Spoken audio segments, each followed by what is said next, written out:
पद्माधिराजे गरुडाधिराजे विरिञ्चराजे सुरराजराजे त्रैलोक्यराजे खिलराजराजे श्रीरङ्गराजे रमतां मनो मे। नीलाब्जवर्णे भुजपूर्णकर्णे कर्णान्तनेत्रे कमलाकलत्रे श्रीमल्लरङ्गे जितमल्लरङ्गे श्रीरङ्गरङ्गे रमतां मनो मे। लक्ष्मीनिवासे जगतां निवासे हृत्पद्मवासे रविबिम्बवासे क्षीराब्धिवासे फणिभोगवासे श्रीरङ्गवासे रमतां मनो मे।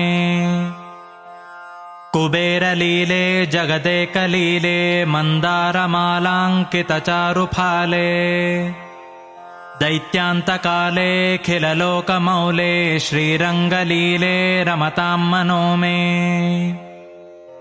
अमोघनिद्रे जगदेकनिद्रे विदेहनिद्रे च समुद्रनिद्रे श्रीयोगनिद्रे सुखभोगनिद्रे श्रीरङ्गनिद्रे रमतां मनो मे।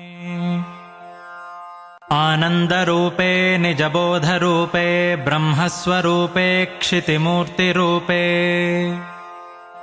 विचित्ररूपे रमणीयरूपे श्रीरङ्गरूपे रमतां मनो मे।